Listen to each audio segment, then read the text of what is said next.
evacuated rail cars. That operation went very, very well and continued up through last night. We completed that operation last night.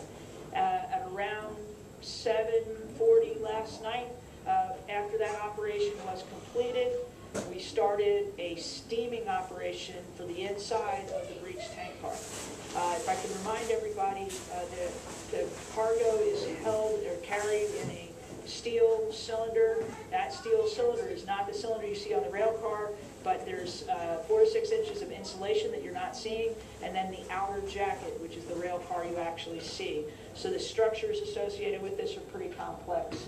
We don't have the photo of the damaged breech access, but I'd like to get that to you soon. But it's a very hard, complicated structure to get around because part of the gray tank car is still inside that breech tank car. We were able to very successfully steam clean. We steam cleaned for around 12 hours. So now we have an atmosphere that is inside the tank car that is no longer toxic, and now it is no longer flammable.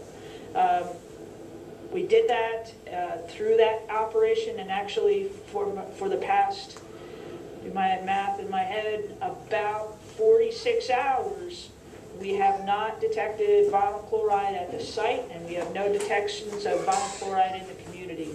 So we continue to gain traction on a very much safer environment, both for workers and for residents.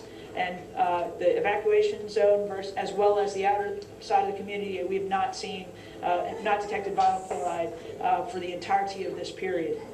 As we're moving forward, making that car, the atmosphere in that car increasingly safe, we have to eventually take the 2 cars that are one stuck into the other one apart.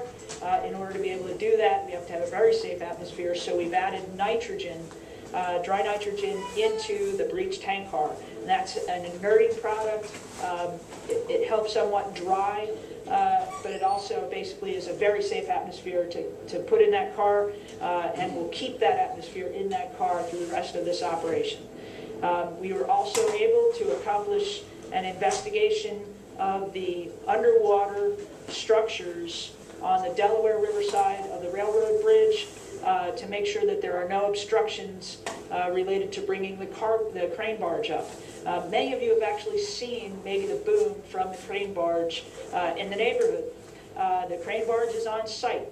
In order to get that crane barge all the way up to the wreck itself to do removal, our phase 2 operations involve removing the dolphin structures, which is kind of the posts that are around the front of the walkway associated with the bridge structure. So they'll be removed, and then that walkway structure will be removed so we can bring the barge up right close to the wreck itself to do wreck removal. But I think the thing that's most on everybody's mind is, are we safe? Yes, we are. We have an increasingly safe condition both at the site and in the community. Again, 46 hours of no detectable vinyl chloride in the community or at the site.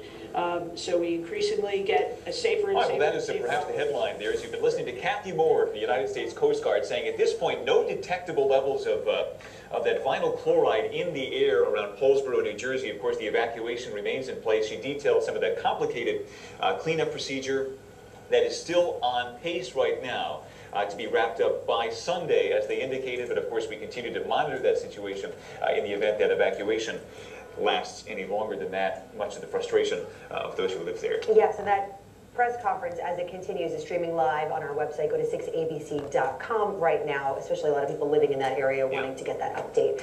We're going to head outside now.